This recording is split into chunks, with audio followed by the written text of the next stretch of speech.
माननीय उद्धवजी, मंचावर उपस्थित महाविकास आघाडीचे सर्व नेते आणि जळगाव मधील बंधू आणि भगिनींनो, मी संकट मोचक वरती बोलणार होतो, पण बरंच बोलून झालं म्हणून जास्त बोलत नाही. बोला म्हणतात ठीक आहे. संकट मोचकचं काम एकच आहे, जिथे जिथे लोकशाही मार्गाने आंदोलन होईल तिथे तिथे जाऊन पैसा पेरायचा, तिथे तिथे जाऊन माणसं फोडायची आणि ते आंदोलन उद्ध्वस्त करायचं. राळेगण सिद्धीमध्ये यांनी काय केलंय मला माहिती आहे सगळं, म्हणून मी बोलणार होतो, पण आता उद्धवजींचं भाषण ऐकायचं, जास्त बोलायला नको. यांचे जे पिस्तूल लटकून येतात, हे पिस्तूल लटकून मला बोलत आहे.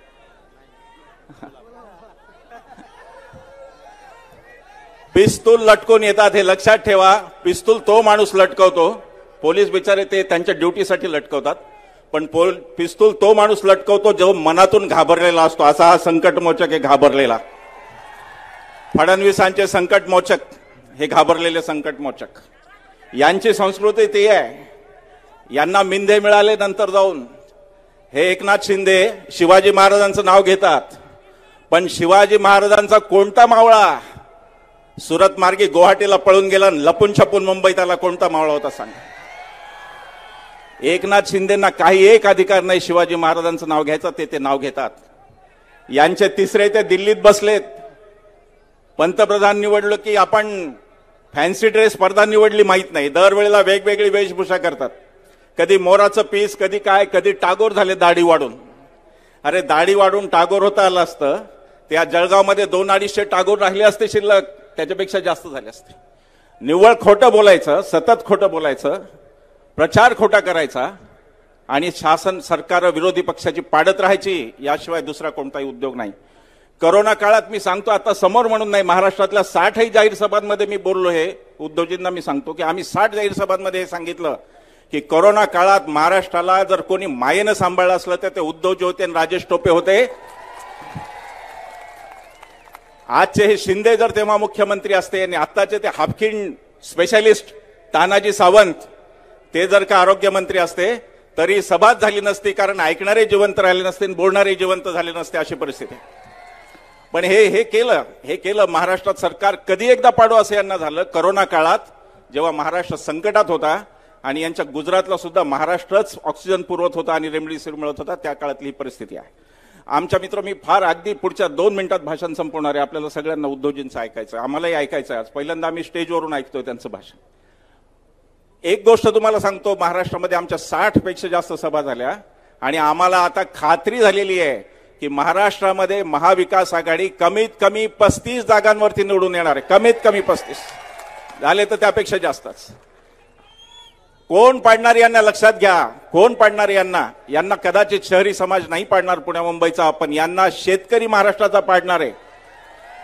महाराष्ट्राच्या शेतकऱ्याला लक्षात आलंय की काय कशा पद्धतीचे हे व्यापारी आहेत. आपल्याला सगळ्यांना माहिती असेल कदाचित आकडा, मार्च आणि एप्रिल या 2 महिन्यांमध्ये, फक्त 2 महिन्यांमध्ये महाराष्ट्रात 457 शेतकऱ्यांनी आत्महत्या केलेल्या आहेत. आणि याचं कारण यांच्यामध्ये आहे. मला परवा आम्ही लातूरला गेलो होतो सभेला, तो अमोल शिंदे नावाचा मुलगा आला ज्यांनी संसदेत उडी मारली. उडी का मारली त्यांनी? उडी मारणं चूक आहे, कोणी मारू नये संसदेत उडी, पण त्यांनी उडी यासाठी मारली की 2 कोटी रोजगार दरवर्षी आश्वासन मोदींनी दिलं होतं, ते मोदींनी पूर्ण केलं नाही. आणि म्हणून जर कोण खोटं असेल तर ते मोदी तिथे खोटं पडले, तो मुलगा पडलेला नाही. शेतकऱ्याची जी बिकट अवस्था त्याच्यावर मी सांगत होतो की सोयाबीनचा भाव आज 4200-4300 रुपये, मी पण तुमच्या शेजारचा परभणीचा आहे, 4200-4300 रुपयाचा भाव तोच ज्यावेळेला मोदींनी शपथ घेतली तेव्हा होता. या दरम्यान खताच्या किमती, औषधाच्या किमती सगळं दुप्पट वाढलं, पण शेतकरी तिथल्या तिथे आहे. कांदा निर्यातीला परवानगी, गुजरातचा पांढरा कांदा, महाराष्ट्राचा लाल कांदा यांना चालत नाही. शेतकरी यांना यासाठी शेवटचं सांगतो, शेतकरी का पाडणार आहे यांना? भागवत कराड औरंगाबादचे आपले अर्थ राज्यमंत्री यांनी सांगितलं संसदेमध्ये की 14 लाख कोटीची कर्जमाफी त्यांनी कॉर्पोरेट क्षेत्राला म्हणजे अंबानी अदानी सारख्यांना दिली आणि शेतकऱ्यांना मात्र 1 रुपयाचे सुद्धा कर्जमाफी या सरकारने दिली नाही. हे संसदेत त्यांनी सांगितलं. शेतकरी यांच्यावर प्रचंड संतापलेला आहे आणि शेतकरी यांना पहिल्यांदा धडा शिकवणार आणि दुसरा वर्ग जो मोठा तो महिलांचा राहणार आहे.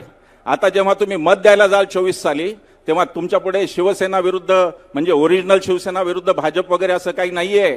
तुमच्या पुढे मणिपूरच्या त्या 2 नग्न भगिनी आहेत ज्या पळत होत्या रस्त्यावर आणि हजारोचा जमाव त्यांच्या मागे धावत होता बलात्कार करण्यासाठी, आणि वर हे सांगतात मोदी की छत्रपतींचा आशीर्वाद त्यांची लाईन होती. अरे छत्रपती अशा लोकांना आशीर्वाद देणार आहेत ज्यांना आया बहिणींची इज्जत सांभाळता येत नाही, अशा लोकांना छत्रपती आशीर्वाद देणार आहेत. मित्र, बोलण्यासारखं खूप काही आहे. मी खूप ठरवून आलो होतो, पण वेळ आपल्याकडे कमी आणि उद्योजींना परत जायचं आहे, त्यामुळे मी आवर्त घेतो. पण तुम्हाला एकच आवाहन करतो की दिल्लीत राहुल गांधी, इकडे उद्धवजी आणि शरदरावजी पवार हे तीन नेते ह्या हुकुमशाहीच्या विरोधात उभे आहेत. आणि आपली लढाई आत्ताची 2024 निवडणूक ही काही कोणत्या नेत्यावर नाही, कोणत्या पक्षावर नाही. ही निवडणूक मोदी शहा विरुद्ध आम्ही भारतीय लोक अशी ही निवडणूक आहे, हे लक्षात घ्या. आणि म्हणून यांना विजयी करणं हे आपल्या सगळ्यांचं नैतिक कर्तव्य आहे. आपल्या सगळ्या उमेदवारांना विजयी करा, रावेर असो किंवा आपलं जळगाव असो, यांना विजयी करा एवढं आवाहन करतो आणि थांबतो. धन्यवाद. जय हिंद, जय महाराष्ट्र.